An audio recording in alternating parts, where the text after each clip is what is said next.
SDPI Nandyal నియోజకవర్గం media సమావేశం నిర్వహించడానికి గల ముఖ్య కారణం ఏమిటంటే నిన్న శనివారం మన అజాజ్ సింగ్ గారు చెప్పినట్టు శనివారం రాత్రి 11:30 గంటలకు ఒక జర్నలిస్ట్ దర్బార్ జాకిర్ అనే ఆయన ఇంటి మీ దగ్గరికి కొందరు వ్యక్తులు వెళ్ళి గొడవలు సృష్టించే ప్రయత్నం చేయడం జరిగింది. ఇది చాలా దారుణమైన పరిణామం. దీనికి ఎస్డిపిఐ తరపు నుంచి మేము పూర్తిగా ఖండిస్తాము. ఇది పక్కా అధికార దుర్వినియోగం. సదరు వ్యక్తి ఎవరైతే జర్నలిస్ట్ ఉన్నాడో ఆయన తప్పు చేసి ఉంటే ఆయన పైన లీగల్గా తప్పుడు కథనాలు రాసింటే ఆయన తప్పు చేసింటే ఆయనపై లీగల్గా ప్రొసీడ్ అయ్యే అవకాశాలు కానీ హక్కులు కానీ మీకు అందరికీ ఉన్నాయి. అలా చేయకుండా ఇలా అధికార దుర్వినియోగానికి పాల్పడడం చాలా దారుణమైన పరిణామం. దీనికి ఎస్డిపిఐ తరపు నుంచి మేము తీవ్రంగా వ్యతిరేకిస్తున్నాము కూడా. జర్నలిజానికి మన భారతదేశ రాజ్యాంగం వాక్ స్వేచ్ఛ, పత్రికా స్వేచ్ఛ అనేది ప్రసాదించింది. అది జర్నలిజానికి గొప్ప ఆయుధం లాంటిది. అటువంటి ఆయుధం కూడా నేడు దుర్వినియోగం పాలవుతుంది. మనమందరం చూస్తూ ఉన్నాం. మన దేశ ప్రజాస్వామ్య వ్యవస్థలో జర్నలిజం అనేది 4 స్తంభం లాంటిది. అటువంటి 4 స్తంభం కూలిపోకుండా కాపాడుకోవడం ప్రతి ఒక్క జర్నలిస్టు బాధ్యత. ప్రభుత్వానికి ప్రజలకి మధ్య వారధి లాంటి వాడు ఒక జర్నలిస్టు. అటువంటి జర్నలిస్టు పైన దాడి చేయడం, ఆ యొక్క జర్నలిజం యొక్క నోరు మూసేయాలనుకోవడం చాలా దారుణమైన పరిణామం. దానివల్ల దేశ పరిపాలన వ్యవస్థ చాలా ఘోరంగా పడిపోతుంది.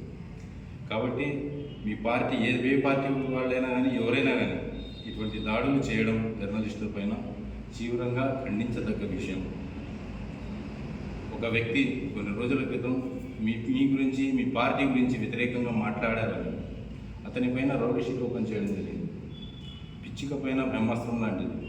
కేవలం సోషల్ మీడియాలో ఏమో మీ గురించి మాట్లాడాలని రౌడీ షీట్లు ఓపెన్ చేయడం జరిగింది. ఇది అధికార దుర్వినియోగం కదా. ఎవరైనా కానీ బాధ్యతాయుతంగా ప్రవర్తిస్తే అంత బాగుంటుంది. ఇటు జర్నలిజం అయినా కానీ రాజకీయ వ్యవస్థ అయినా కానీ ఎవరైనా కానీ బాధ్యతాయుతంగా ఉండాలంటే పరిపాలన వ్యవస్థ బాగుంటుంది. కాబట్టి ఈ యొక్క దాడిని మేము social democratic party of India తరఫు నుంచి తీవ్రంగా ఖండిస్తున్నాము. ఎవరైతే గొడవలు అక్కడ చేయాలని చూశారో వారిపైన కఠినమైన చర్యలు తీసుకోవాలని పోలీస్ యంత్రాంగాన్ని కూడా మేము డిమాండ్ చేస్తూ ఉన్నాం. స్థానిక విలేకరి మరియు స్థానిక యూట్యూబ్ ఛానల్ నడిపే ఒక పత్రికా విలేకరి ఇంటి మీద రాత్రిపూట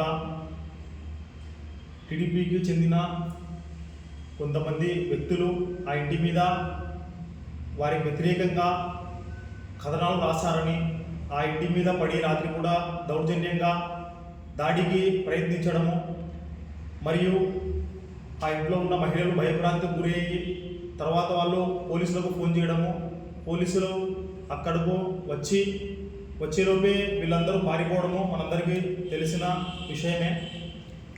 ఈ జరిగిన సందర్భాన్ని social democratic party of India SDPI తరఫున మేము తీవ్రంగా ఖండిస్తున్నాము.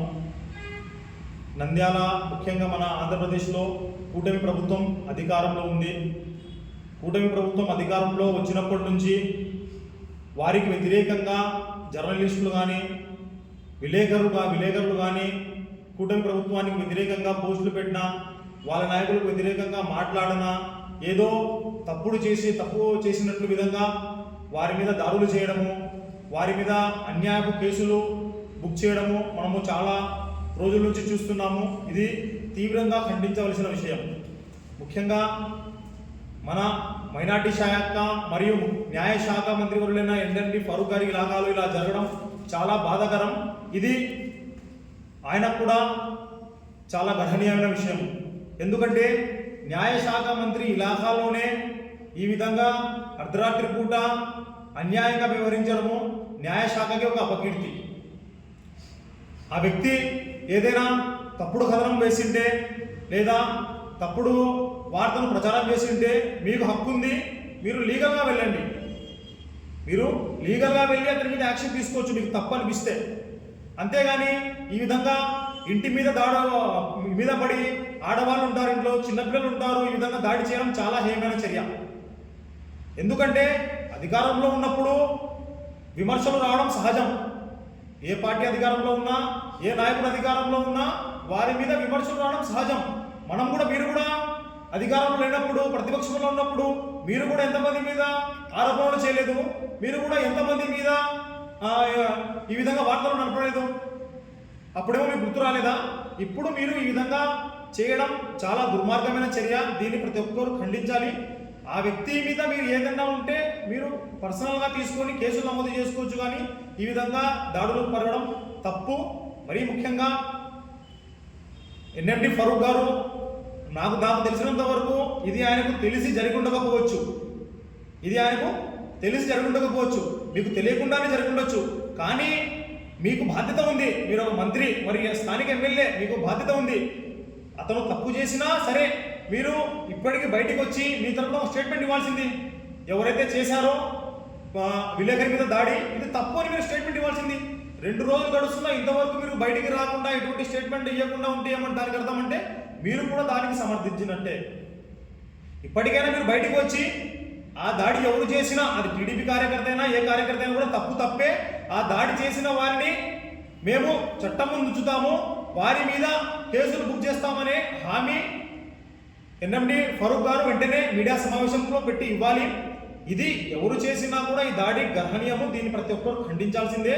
మరియు ఏదైనా ఉంటే లీగల్గా ప్రొసీడ్ అవ్వండి, అంతేగాని ఈ విధంగా ఒకరినొకరు కొట్టుకోవడము, ఒకరి ఇంటి మీద పడము చాలా తప్పు. పోలీసులు కూడా, ముఖ్యంగా మన ఎస్పీ గారు నంద్యాలలో ప్రశాంత వాతావరణం కోసం నిరంతరం కృషి చేస్తున్నారు. డ్రోన్లు పెట్టి పైనంతా ఎక్కడ తప్పు జరుగుతుంది, ఎక్కడ చట్ట వ్యతిరేక కార్యకలాపాలు జరుగుతున్నాయనే విధంగా చర్యలు తీసుకుంటున్నారు.